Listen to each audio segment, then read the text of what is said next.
বন্ধু তোর মায় ফোন দিছে। ধরো কাইটা দে, এলে সময় টময় কিচ্ছু বোঝে না, খালি ফোন মারে।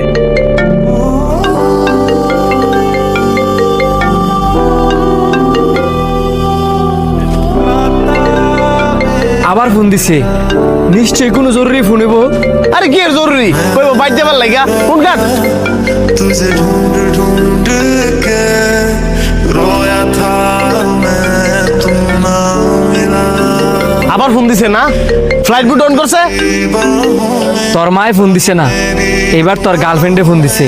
দে তাড়াতাড়ি দে, ফোন ধরতে দেরি লেহে আবার আগারে করবো। কাইটা দিছস দি, থাক বড়া, হে তো আলা আমার লাগানে সাথে সাথে করবো। भूल जाऊं कैसे माने ना मनाऊं कैसे तू बता। তোর গার্লফ্রেন্ড তোর লগে রাগারাগি করবো। তা বড়া রাগারাগি করতো না, তুই জানোস আমি হেললে কতটা ইম্পর্টেন্ট। তুই যখন ফোনটা কাইটা দিছস, হে নিশ্চয়ই আমার লই চিন্তা করতেছে। বাহ, যেই মা তোর জন্ম দিছে, শুরুতে আদর যত্ন করে বড় করছে, ওই মা টেনশন করতেছে, তাতে তোর কোনো আয় যায় না। আর 2 দিন হয়েছে না তোর লাইফে একটা সেরে হয়েছে, ওই সেরে টেনশনে তোর ফোরাই উঠে গেছে গা। এই যে তোর গার্লফ্রেন্ড 2 দিন পরে তোর চেয়ে ভালো ভাইবো, ঠিক আরেকবার লগে যাইবো গা।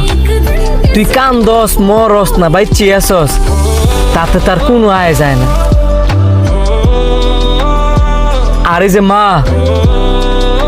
তোর কান্দো লাগতো না, মন খারাপ করে সামনে বয়ে থাকবি, দেখবি মার কলজাটা ফেটে যাবো গা। যে ফোলা মার চাইতে গার্লফ্রেন্ডের গুরুত্ব দেয় বেশি, ওই ফোলা ভবিষ্যতে কিছু করতে পারে না।